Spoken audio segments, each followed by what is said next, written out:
Today we're digging into Westlake Chemical Partners. Their latest numbers just dropped. And on the surface, they don't look great. Profits are down. But is that really the whole story? Let's get into it. You know, it's a feeling every investor gets in the pit of their stomach, right? You see a company's profits take a nosedive, and that little panic button in your brain starts flashing. The first thought is often, should I sell?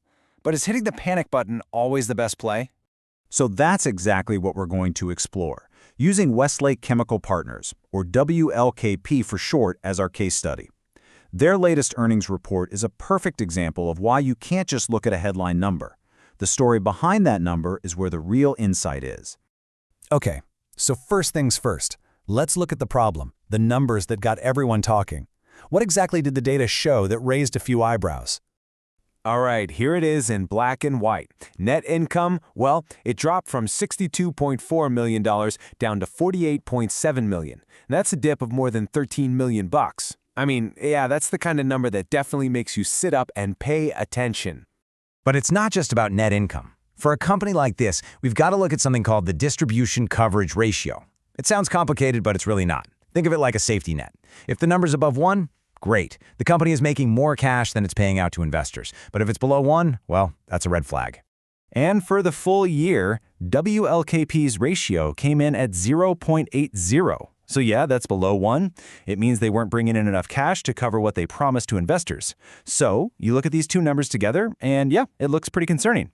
But here's where the story gets interesting. Let's find out why.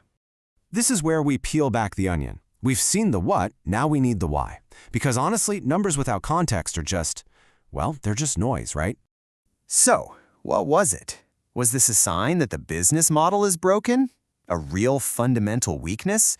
Or was there something else going on entirely behind the scenes? Well, we don't have to guess. The company's CFO, Stephen Bender, laid it out pretty clearly. The whole reason for the dip? Something called the planned Petro 1 turnaround. And that one word, planned, that changes the entire story. This wasn't a surprise accident, it was on the calendar. So what the heck is a turnaround? In big industrial operations like this, it's a huge deal. It's a scheduled shutdown of an entire plant. They take it completely offline so they can do all the heavy-duty maintenance, the repairs, the upgrades, all the stuff that's impossible to do when the machines are humming. Here's a simple way to think about it. It's like taking your car into the shop for a major engine overhaul. You know it's going to cost you some time and money up front, and you can't use the car while it's being fixed. But you do it because it's absolutely essential for the car's long-term health and performance. That's exactly what this was. Of course, production and income are going to dip when your main factory is temporarily shut down for a tune-up. And the proof is in the pudding, right? Look what happened the second that maintenance was done and they flipped the switch back on. In the very next quarter, the fourth quarter, that coverage ratio didn't just recover, it snapped right back to a super healthy 1.13. That tells you the engine is running just fine, maybe even better than before. Okay, so this is the part where we have to zoom out and look at the bigger picture. That dip we saw, it was a temporary blip. It doesn't even touch the core business model, which is actually built for one thing: stability.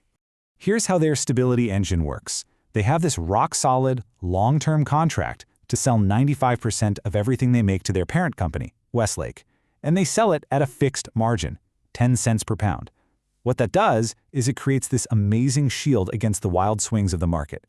It makes their cash flow incredibly predictable. And that's what the CFO is talking about. Their whole business is designed for consistency. The turnaround wasn't a crack in the foundation, it was just a planned pause in the action. And if you want more proof, just look at this number: 46. That's 46 consecutive quarterly payments to their investors going all the way back to their IPO in 2014. And get this, not a single reduction, not one. That kind of track record just screams reliability.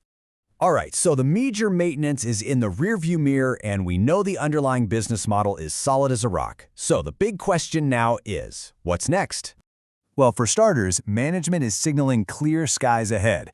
With that big project done, they've got no more major turnarounds on the schedule for 2026. That means they're expecting everything, production, sales, and that all-important coverage ratio to get right back to normal. But they're not just content with getting back to normal. They have a very clear playbook for growth. They've got 4 main levers they can pull. 1, they can buy a bigger piece of their own operations. 2, They can go out and acquire other cash-flowing assets. 3. They can build expansions onto their existing facilities. And 4. They could even try to negotiate a better margin on their sales deal. It's a really clear, multi-pronged strategy for the future. So let's circle back to where we started. Seeing a drop in profits can definitely be alarming, but what we learn from looking at WLKP is that sometimes a dip isn't a sign of trouble. It's just a planned pit stop, a short-term investment for long-term health. Which really leaves us with the big question, doesn't it? Was this past year a moment of weakness for the company, or was it a calculated strategic move that's setting the stage for a really powerful rebound? Now that is the real story behind the numbers.